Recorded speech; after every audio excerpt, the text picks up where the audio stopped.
Welcome back to another episode of 40 Facts About the 40K Universe. I am your host, Gershwan, and you are watching One Mind Syndicate. Today we continue talking about the Badab War, as we get into part 3. If you have not checked out any of the previous videos, again, start with part 1. Link is going to be on top or down in the description below. That's going to take you to part 1. But with that said, let's get into 40 Facts About the Badab War. At the direct request of the Carthan satrap, elements of the Firehawks chapter of the Adeptus Astartes were sent to investigate the disappearance of the Carthan shipping in the areas of the galactic south of the Golothan Wastes, which bordered the northern reaches of the Maelstrom Zone. In the past, the Firehawks chapter had used the vast orbital dockyards of the Carthan capital world of Sidon Ultra for resupply. The volatile nature of the Firehawks chapter was widely known, and it is likely that this also figured in the Carthan satrap's reasoning in making her request. This monumental arrogance and folly would soon prove disastrous.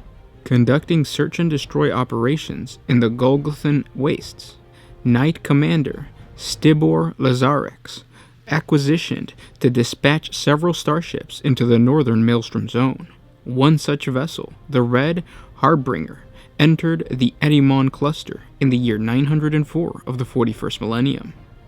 This ancient region of space was under the stewardship of the Mantis Warrior chapter, one of the Astartes chapters that belonged to the alliance of the Maelstrom Warders.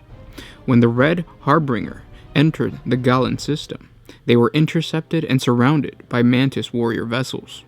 Ever fierce and proud, they were goaded by the Firehawks' refusal to allow them to board and threats of reprisal, and open fire, crippling the lone cruiser.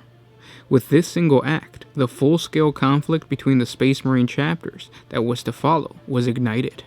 The Mantis Warriors boarded and captured the Red Harbinger, but the engagement was brutal to the extreme, as both sides took heavy casualties. Less than 20 Firehawks were captured alive, and none surrendered. But their struggle brought time for an astropathic message to be dispatched to their chapter warning of their fate and who they had fought. Upon learning of the fate of the Red Harbinger, Chapter Master Lazarak and his entire Firehawks chapter became incensed and withdrew their forces from the operations already underway. The entire chapter fleet deployed with the utmost haste to the Maelstrom Zone. Soon matters escalated upon the arrival of the Firehawks, as they were met at Galen by a task force consisting of both Mantis Warriors and Astroclaw's warships. In a tense standoff, the captives were eventually returned, and both sides traded threats.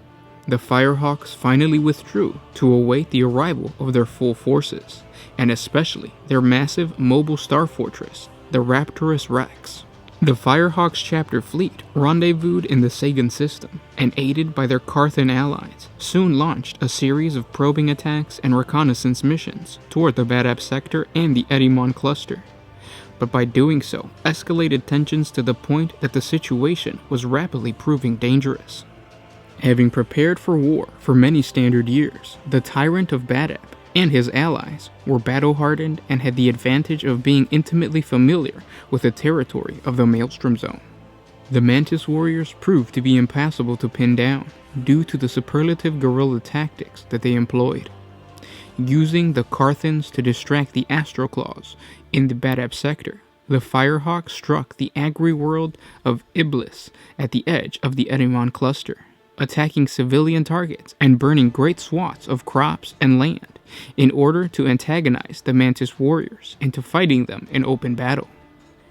Unfortunately, this type of attack had been anticipated and planned by the secessionists, as the Mantis Warriors pinned the Firehawks in place on Iblis. With their hit-and-run tactics, the secessionists were able to draw their forces away from Sagan.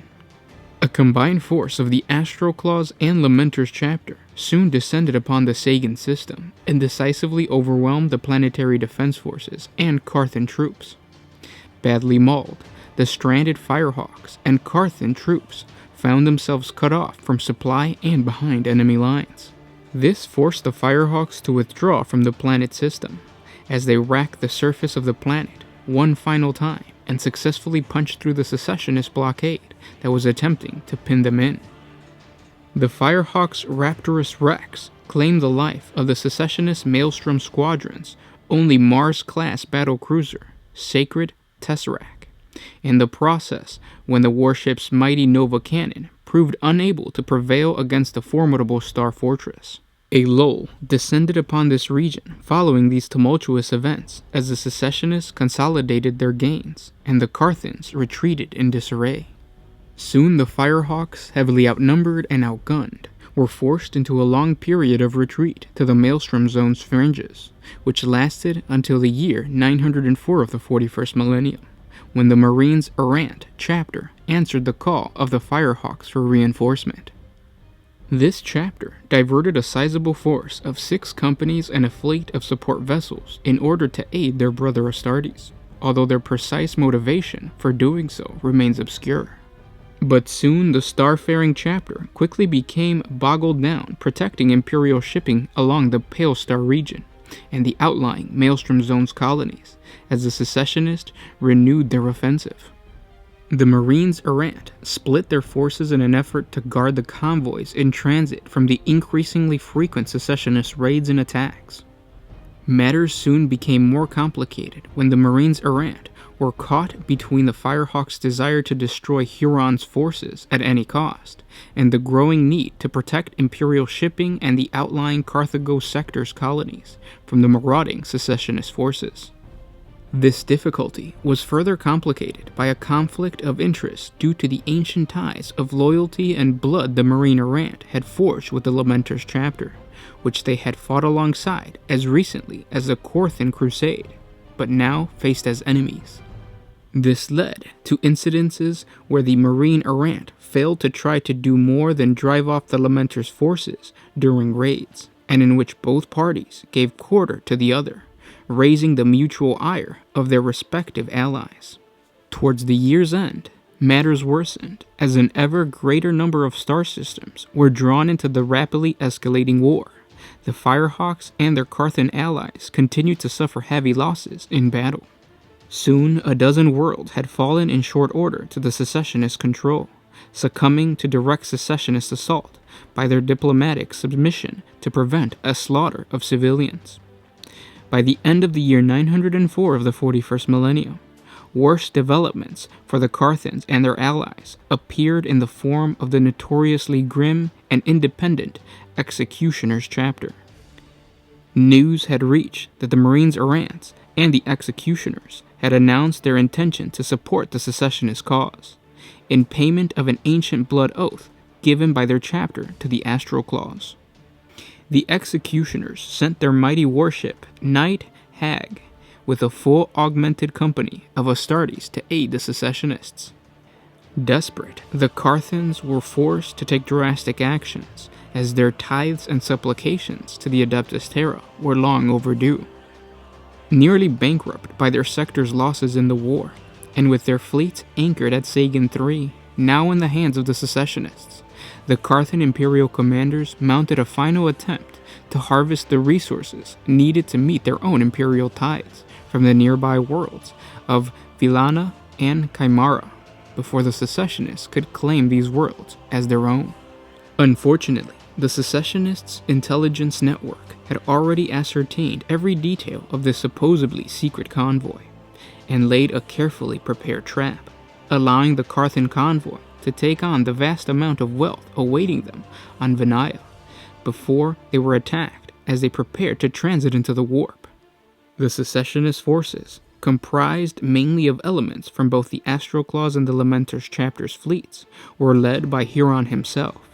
The Carthan convoy was encircled and then taken one vessel at a time in a series of ferocious ship-to-ship boarding actions. Over 24 vessels were taken as secessionist prizes, for almost no losses sustained by the attacking forces. Only through the brilliant leadership of Lieutenant Commander Anton Narvaez was the Marine Errant capital ship, Star Jackal, able to escape the tyrant of Badab's cunning trap, fighting its way clear while sustaining heavy damage. By a twist of fate, the damage sustained in the battle caused the Starjackal and its brilliant commander to fall behind the Marine Errant's pursuit of the Mantis warriors to the world of Belleforon's Fall. It would be there that many of the chapter's commanders and senior officers were to die. The Astral Claws fought the Firehawks back to the edge of the Golgothan Wastes, focusing all their attention on eliminating the chapter altogether. The Astral Claws succeeded in inflicting further serious casualties on the chapter, which could no longer be considered an effective fighting force. To make matters worse, for the Imperial Loyalists, the Marine Errant chapter was drawn toward the industrial moon of Belleforon's Falls by the Mantis warriors.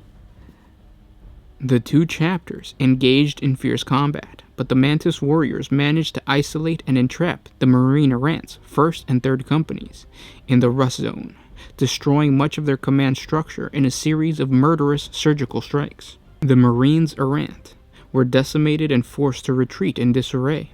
After the deadly battle, it fell to Lieutenant Commander Narvaez to mount a rescue mission, in which he succeeded in saving and besieging survivors in a daring counter-raid.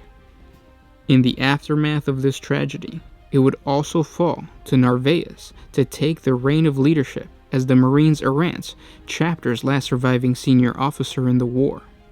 Anton Narvaez would later somehow manage to reform the Marine Errant into an effective fighting force once more, although they returned as a mere shadow of their former strength. The alliance between the Firehawks and the Marine Errants all but collapsed. The secessionist forces would continue to make major advances throughout the rest of the year, almost unopposed.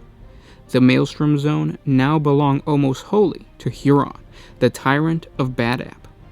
And those were 40 facts about the Badab War. I hope you guys enjoyed this video. Again, if you don't want to wait for part 4, just click on the link down in the description below. That takes you to the full story where you could read it yourself and probably pronounce most of these words correct. Again, guys, thank you so much for liking, commenting, and sharing. By you guys doing that, you really help out the channel and you help us continue to put out more videos. If you guys have any other suggestions for topic ideas that you guys would like us to create a video about, comment down below. And again, this was Gershwin with One Mind Syndicate, signing out.